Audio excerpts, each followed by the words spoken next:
Hey, it is your girl V with Reality Recap, here for another midday tea talk on last night's episode of Real Housewives of Salt Lake City. Let's make sure we have all the streams in here. I hope you guys are having a lovely Thursday. Don't mind the dryer in the background. It's always laundry day with toddlers. But yeah, we are here for Midday Tea Talk, Real Housewives of Salt Lake City edition for last night's episode. We are streaming live right now across Instagram, YouTube, and Facebook. Make sure you check in. Let me know your thoughts on last night's episode as I give you my unsolicited thoughts on last night's episode of Real Housewives of Salt Lake City. And don't forget, on Thursdays we do 2 shows. So don't forget to come back tonight at 7 p.m. Eastern Standard Time, where I will be giving you your weekly roundup of reality news. So make sure that you drop in to get your weekly recap of what's been going on in these reality TV streets. And yeah, if you can't watch my shows live right now or, later, no worries. All of my shows are uploaded on my YouTube channel. So make sure you click the link in my bio on Facebook, if you're on Instagram, and go to my YouTube channel and click like, share, and subscribe. Thank you for joining me. So we're going to get into last night's episode of Real Housewives of Salt Lake City. Honey, let me get my notes out. Y'all know I got to keep my notes. I'm watching a million shows. So last night was episode 2 of this season of Real Housewives of Salt Lake City. And my first thought was, where are the taglines? We still don't have taglines for Real Housewives of Salt Lake City. When are they coming? Daddy Andy. We got the taglines for Real Housewives of New York today, and we know that they are premiering on October 1st, but this happens sometimes where we are a few episodes in before we get the actual taglines, but I'm waiting for them. I'm loving the season so far. If you guys are enjoying it, let me know in the comments. But yeah, we started off with Angie calling Lisa. Lisa was in the car with Bronwyn, and Angie called to have a conversation, or set up time to have a conversation with her, a little meet and greet situation. And mainly because in the last episode, or I should say the first episode of the season, we saw where Lisa and Whitney were going back and forth, and apparently Whitney was aware that Lisa was upset with her over comments she made on the Vile Files podcast, calling Lisa a villain. Whitney was kind of giving the heads up that Lisa was upset with her through Angie K. Angie K had let Whitney know. So she was upset with Angie, she meaning Lisa. She was upset with Angie because she felt like, if I say something to you, if I talk to you, just because you're cool with Whitney and Whitney is my ops right now, it's cool if you're friends with her, but I want to know that I can tell you stuff and you ain't going to run back and tell Whitney. Now, I said last week, Housewives 101, nothing you say is confidential. Like, unless you get a situation where they're like real close friends, where it's like Giselle and Robin, even back in the day when it was Candy and Phaedra, where they really, really got each other's back and there's some loyalty, but you see how that played out for Candy and Phaedra.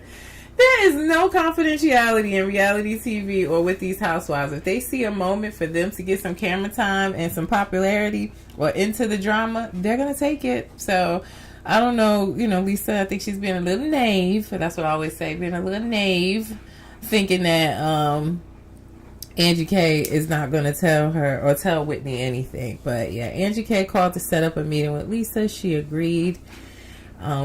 We saw Lisa and Bronwyn in the G-Wagon on their way to get Heather. And in the meantime, we stopped by Mary's house, and Mary let us know that her son is back home living with her. She didn't address if he was married or not, because remember in the last season she thought he was married and trying to figure that out, and the streets were saying that. Not any of my streets, I guess the Salt Lake City streets. But she didn't address if he actually had ever gotten married or not. And but she said he's back home, he's not in college, he's not working, and basically she's supporting him, and she's just fine doing that. No word of her husband, Uncle Daddy Grandpappy, we don't know what's going on there. I didn't see him in last night's episode. You know, the streets were saying before this season started that Mary and her grandpappy husband was getting a divorce. But it hasn't been confirmed. She did come on Twitter and say that that was false news, false narrative, but I don't see him yet on this season. We get back to Lisa and Bronwyn in the G5, in the G-Wagon, picking up. That's where I wish I was right now in the G5. The weather's terrible here. But yeah, she swings by and picks up Heather. They're all in the car. They go to Wendy's. I said, you better get a bag while you get in a bag, Lisa. She was picking up her Wendy's. Y'all know she's an ambassador for Wendy's. Of course, we've seen her in commercials and everything. So her getting a bag while getting a bag is, I'm here for it. Always for the housewives. Get your coins. In the car, the conversation clearly was about Lisa's Bezos dinner and the blow up with Whitney and her sticking up her 2 middle fingers and everything around that. And how the conversation, Heather was saying that she went home that night, couldn't sleep, and she felt like after thinking it over with Whitney arguing with Lisa, then you had Meredith chiming in, you had Heather chiming in, everybody's yelling at Whitney. She was saying she felt like they ganged up on her and that wasn't her intention. Now, Bronwyn put her 2 cents in it and basically said, well, I don't feel like you guys were ganging up on her, but that her escalation of argument kind of led to everybody chiming in. So it seemed like to me she was on Lisa's side, and she made a comment about how she wanted to know if, you know, Whitney practiced that at home with sticking up the middle fingers and saying, you want to see a hill, Whitney? And she said she had tears rolling down her eyes laughing at her. So automatically Heather is leery of Bronwyn because she's like, okay, is she another reality Vontease Monica Garcia situation? Because she was like, you know, having a strong opinion about somebody she really doesn't know. So I guess she's feeling like, was she watching from afar, watching us on TV, and now she's formed her opinions? I didn't necessarily get that, but I did walk away from that conversation feeling like, you know, Bronwyn's Lisa's friend and she's on Lisa's side. I will say that. Or at least I thought till we got further into the episode. We then cut to Meredith on a date night with her husband, which I love him. I love his jokes. Alpha Love said, yes, hi, I'm here. Hello. Thank you for checking in. We're going over Salt Lake City's episode last night. So, yeah, we cut to Meredith on her date night. I love her husband. He has such witty humor, a little raunchy humor. I'm always here for it. I really do think he's funny. But she lets her husband know that she wants to have a bar mitzvah. And I know, you know, that's in Jewish culture. Now, I will say, I really thought that was for younger people. I don't know much about the religion. I learned, you know, I'm here for learning other religions. Definitely, no judgment or discrimination here. So I definitely was like, well, I always thought you hear that when, like, almost like when they're a teenager.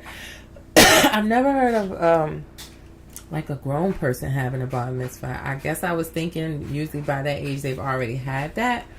And her husband did make a joke about it, saying like, only you would wait to have a bar mitzvah after your children. So you know, she's on that journey. We'll probably learn more about it. I think they talked about her learning Hebrew and things like that, and she, you know, wants to move into that further. So I guess, like Andy says, mazel to her, right? I think that's a Jewish term. I do.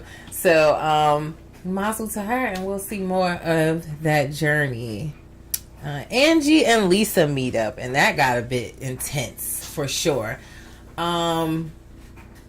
Lisa is upset with Angie, like I mentioned, because she felt like she betrayed her by telling Whitney that she was upset with her. Why? I'm not really sure, because she was going to tell Whitney anyway, but maybe she just felt like she talked to Angie in confidence and Angie went back and told Whitney.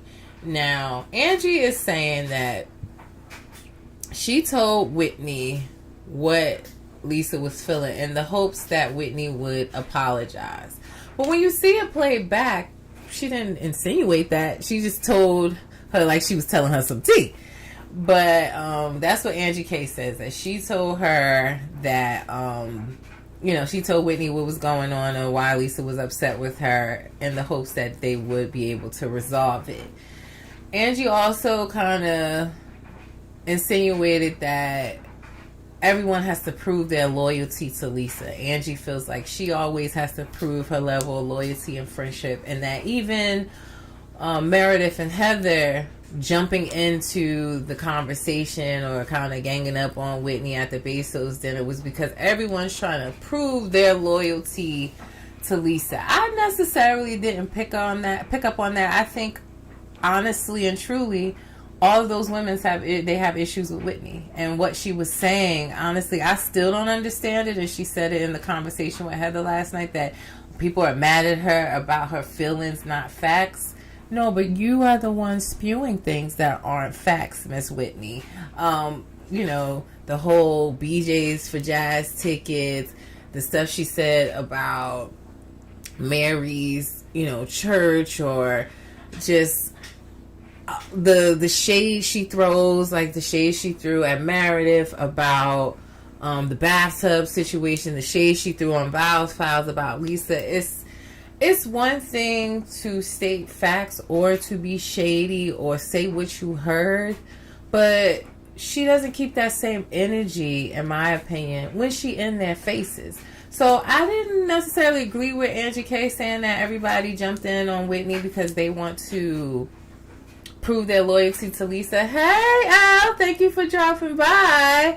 Yeah, I don't feel like it was to prove their loyalty to Lisa. I think genuinely they all have issues with Whitney. Whitney is a pot stirrer, and you can't change my mind about that. Last season, the you can leave dinner, everything, all of that was because of Whitney. Whitney started that conversation. She's the one that's always, shady on a podcast, but don't say it to nobody's face. If she felt like Lisa was a villain, if she felt like those things, then say that to Lisa's face. That's my only issue with her.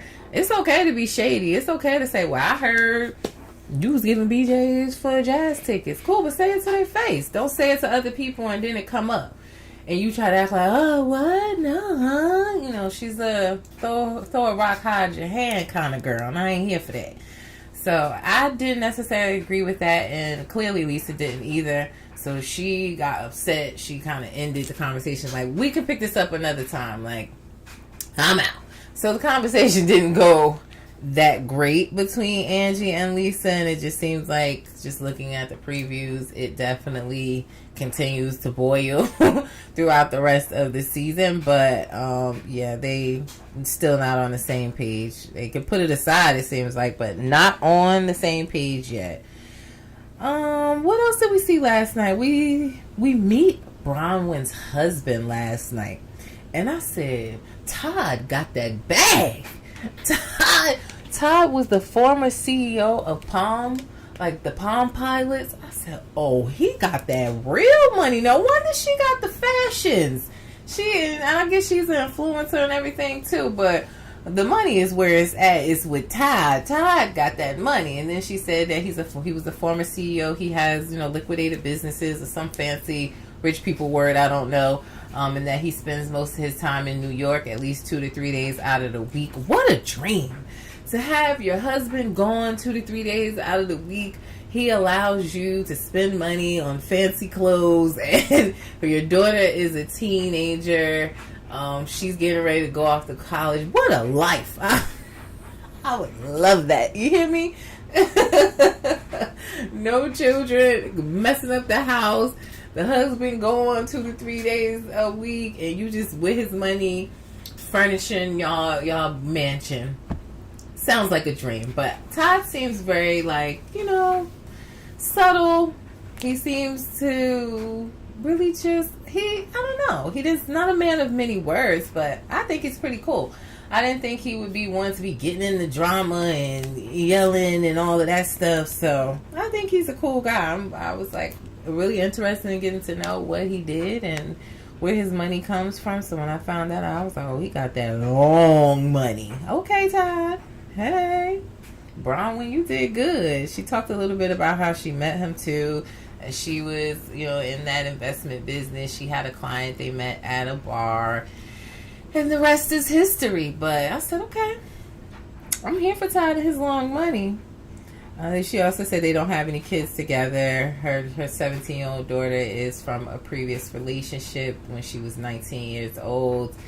And her daughter's off to college and wants to basically kind of run her own type of Starbucks with, pastries and coffee. So we're learning a little bit more about Bronwyn. But yeah, her husband got that real long money. I'm here for it. We saw Whitney and Heather meet. Heather wanted to meet with Whitney because she was feeling bad about the Bezos dinner, feeling like they ganged up on Whitney. So she met with her at the crystal shop. And what was interesting about that conversation, they did come to some common ground, and Heather apologized, for her feeling like they ganged up on her. And Whitney was interesting to me, being that I left the conversation with Lisa and Heather and Bronwyn in the G-Wagon. Was like I said, it felt like Bronwyn was on Lisa's side and saying like, oh, you didn't gang up on her. She kind of brought that on herself. She must have rehearsed her little middle finger iconic moment in the bathroom.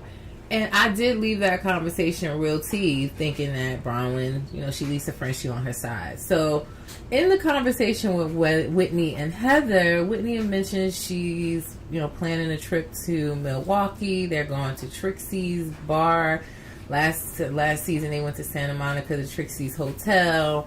I said, Trixie getting a lot of free promo off of Real Housewives of Salt Lake City. But yeah, Whitney mentioned she's planning this planning this trip to Milwaukee, and that so far it would be like Heather invited and Bronwyn invited, and Heather kind of like, Bronwyn invited, and Whitney let us know like, yeah, I met with Bronwyn yesterday. I like her. And then they flashed back to that conversation where it did seem like Bronwyn was doing a little bit of flip-flopping, where she was saying that the things Whitney was saying about Lisa was not wrong, that she agreed with Whitney, and it's like, that's not kind of how you were sounding when it came to the conversation with Lisa. So I like Bronwyn and her fashions, but I definitely was like, that's odd. So Heather didn't say anything to Whitney really about it at that moment, but she let Whitney know she's having her team building event, and that all the ladies would be invited, trying to get them into a better space, like that ever works out in Housewives reality. But it definitely had Heather's antennas up. So we then see, after that, where did we go from there? We saw Heather meet with Britni. And I feel like Britney's a little kooky. They went to play tennis. She's a little kooky, a little all over the place. Definitely not a thinker before she speaks. We learned that at the Bezos dinner as well. But she has a lot going on that she really didn't uncover a lot when talking to Heather. But it seems like, she was married twice. It didn't work out. She has a strain in her relationship with her children, some guilt there, probably from kind of feeling like she didn't prioritize her children over her men, and now she's dating this guy, one of the Osmonds, from the Osmonds family, and it's an off and on relationship. They only been together like 6-9 months, but they've broken up like 13 times, she said. So she does seem a little bit all over the place, a little kooky, a little quirky. But, we learned that little bit of information about Britni last night. Now, Britni did say to Heather, I'll talk to you about it. It's a lot. It's in depth. It's, something that's painful to share. So you would think, again, nothing in Housewives is confidential. You would think Heather would keep all of that information under wraps. Not the case. Definitely came up later on in the episode. But other than that, Bronwyn went to get her hair done at Angie's salon, and I'm like, again, is she really Lisa's friend? Because she talked about it with Angie, and even in Angie's face, Angie was like, okay. But Angie seems to like her, thinks that she's fair, but I definitely was feeling like, again, in that conversation, she was saying how Whitney wasn't wrong and what she was feeling or what she was saying about Lisa, and I'm like, okay, Bronwyn, now whose friend are you at this point? I'm not sure. I'm not clear. Alpha Love said, do you remember the Osmonds now? Yeah, I remember them, but like I told you, Alpha, not my genre. Not my genre at all. So, yeah, I just was like, I wasn't sure what was going on with Bronwyn, even in her conversation with Angie. But Angie's a little beefy, you know, she got a little beef with Lisa, so she was here for it. She likes Bronwyn. She thinks she's easygoing, you know, someone that she can get to know. And, of course, why not? She came to her hair salon and got some free promo for her hair salon. I know you knew, though. Yeah, it took me a minute, but I figured it out. Also, when Bronwyn and Angie met, Angie kind of activated Bronwyn. I said, Angie, didn't you just get in trouble for telling Whitney what Lisa said? But she goes on to tell Bronwyn that she met with Britni. They went bowling the other night, and Britni mentioned her little YSL heart coat 2 times in the conversation. I said, all right, girl, you just got in trouble for that. You already got, you know, Lisa activated. Now you done activated Bronwyn with that. And Bronwyn was like, I'm not worried about somebody who can't even spell Yves Saint Laurent worried about my jacket or talking about my jacket. I said, ooh, the shade of it all. Rich people problems, arguing over a coat.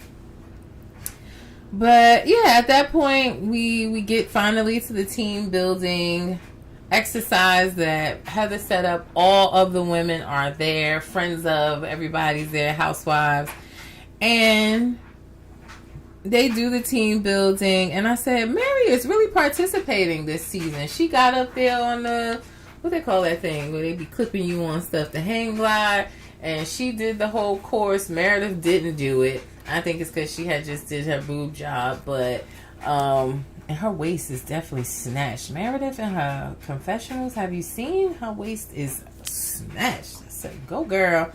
But anywho, they did their team building, and Mary actually participated. She wasn't in the sprinter ordering McDonald's this season. She has clocked in for work in her main housewife role. But after they finished, they sat down to eat as usual, and Britni wanted to do a toast. She toasted to her and the Osmond guy. That's what I call him, Alpha Love. Oh, you said and face. Yeah. Only person face I'm not liking is Britney's. I just feel like it looks a little too, I don't know if it's her makeup. Like the around the cheeks and stuff seem a little too dark. I kind of hate seeing that, but I don't like the profile side of her face. It looks like it's pulled back too much. But Britni does a toast for her and her Osmond guy. She said that the night before, they brought matching jewelry from Louis Vuitton, and he made it official that they were boyfriend and girlfriend, and that he made it IG official. And then they cut to the IG official post that the Osmond guy did.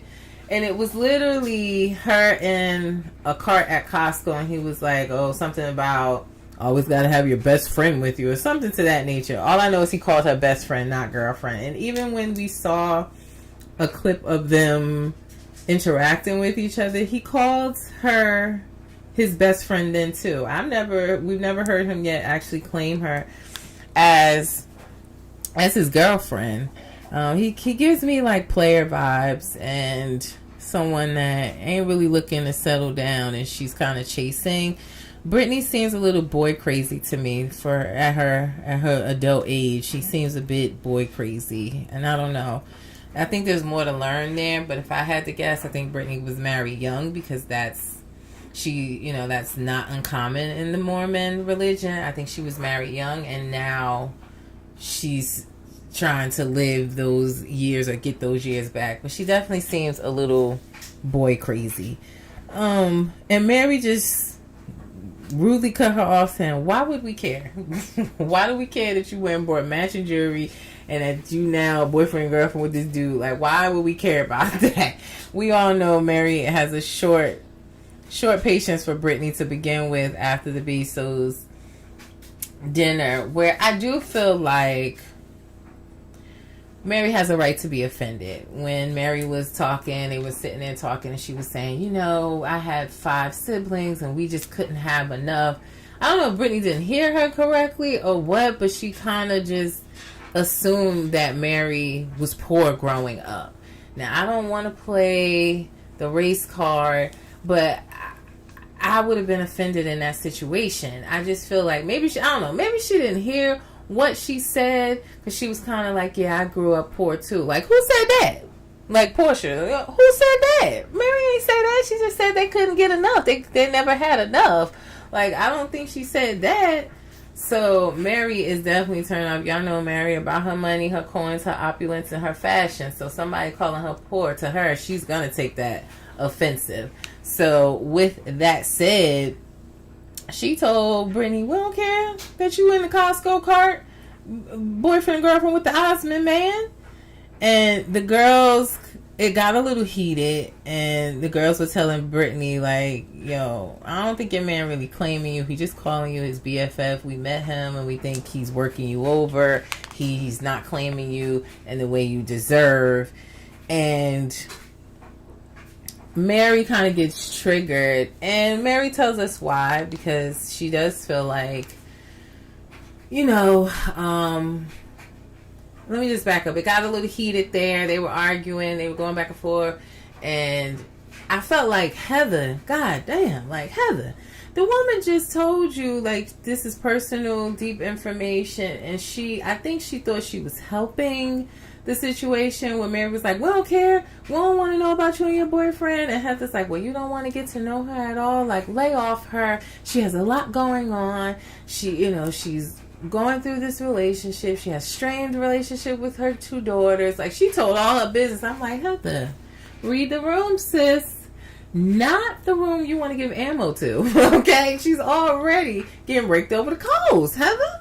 But Heather gave out that information, and it triggered Mary. And she talked a bit about that, just saying that her mother was kind of the same way growing up. She had 5 kids, but always was worried about her man, and they really were just running amok and without guidance, support, or sometimes even love. So, she was triggered by it. Still doesn't give her the right to kind of talk about Britni's situation. She was like, well, if you this kind person that you say you are, then why you can't make up with your kids? Not your place, Mary. And Heather, you gave the ammo. You tried to save her, but you didn't do a good job, just being honest. So, then Bronwyn jumps in and saying, like, well, Mary's not wrong. You're unhinged. Everything I've learned about you so far seems very chaotic. Because Mary was like, girl, you need to get it together. You need to do some soul searching. And Bronwyn mad over her hard coat. And it being called the costume, she jumped in and basically was saying to Britni, like, yeah, I think you are unhinged. I think you're a bit chaotic. Everything I've learned about you so far seems that way. And Heather jumped right on in, because, Bronwyn said some of your word choices talking about Britni, and she said, you know what, like, you need to get your words tight, okay? And Heather pretty much said to her, well, if we talking about getting words tight, let's talk about you, because you out here, you flip-flopping all around here, and Lisa's face, you on her side. You met with Whitney, and it seemed like you on her side. So which one is it?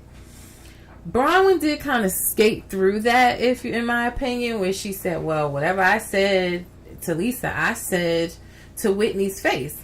Now, granted, you did say you laughed at her little iconic middle finger healing statement, but did you tell Lisa that you feel like Whitney is not wrong in the things that she was saying, that, you know, Lisa kind of thinks everything is about her or doesn't hear anyone's feelings and it's her way or the highway. Did you tell her that? You ain't tell Lisa that.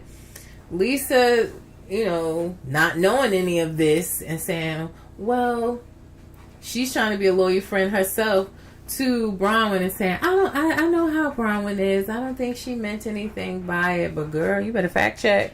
Wonder how Lisa's feeling after this episode, because I'm gonna tell you, I still like Bronwyn. I still want to get to know her more, but I think I jumped the gun on the first episode, just thinking, oh, her fashion, she's so cool, the way she dresses, you know, she got money, opulence, and I'm drawn to a housewife with fashions and money, honey. Like, I'm here for it. Call me shallow, but I'm trying to escape my reality. I want to see a rich, opulent housewife life. So I kind of maybe jumped the broom. I still like her though, but this episode did have me looking like, are you good at toting the line? Are you flip-flopping? I need to see some more from that. But Heather jumped down her throat like, which one is it? Get your words tight with us. And that's kind of where we left off in the situation. No, that's not where we left off. A little bit more there was, you know, Lisa and Whitney going back and forth. And, you know, Lisa again expressing she didn't like what Whitney said on the podcast. Whitney expressing her feelings. And I'm not going to say they're best friends, but they can be amicable at this point. So Whitney did go ahead and invite all the girls to Milwaukee. Doesn't seem like an opulent trip to the Caribbean, but we'll see how it goes. You know, every trip always is full of drama. But second episode, not too bad. The first one was explosive and great. So a little bit disappointed here. Other than the argument with Mary and Britni was really, you know, and towards the end of the episode, which it really, really got good there. But we, you know, still learning these new friends of the housewives, you know, Bronwyn. So we're getting into their stories, and overall, it was an okay episode. I still can't, you know, I can't wait till they go to Milwaukee and let's see the drama that unfolds there. You know, I have a sneak peek coming for you, so look out for that. Now, before I get out of here, again, don't forget to come back tonight, 7 p.m. Eastern Standard Time, where I will be going over all the weekly news and reality TV universe. So make sure you are tuned in. I'll be streaming live again on Instagram, Facebook, and YouTube. If you can't join in live, again, link in my bios to my YouTube channel. All my weekly news recaps are loaded, as well as my midday tea talks. If you have a business or a product that you want me to promote, my promotional rates are here on the screen. You can email me at reality_recap@yahoo.com. I'm also looking for sponsors for my podcast. So again, if you have a product or a business that you want to be a sponsor for the podcast, and I would promote your business or product on every single one of my shows. I am doing 7 shows a week right now. So that's a lot of promo. So if you're interested, you can also email for sponsorship at reality_recap@yahoo.com. Cash App is in the corner, guys. I appreciate your support, helping me grow, get new equipment, better content, better, you know, value in my podcast. So I appreciate all of this support. And how do you support for free, guys? Follow, like, share, tag your friends, tell them to follow me, because this is the place for all your reality TV news. All right. Now, before I get out of here, as I always say, reality TV stars are humans too. Don't forget that. It is your girl V with Reality Recap. I will see you tonight, 7 p.m. Eastern Standard Time, for your reality news weekly recap. Y'all enjoy the rest of your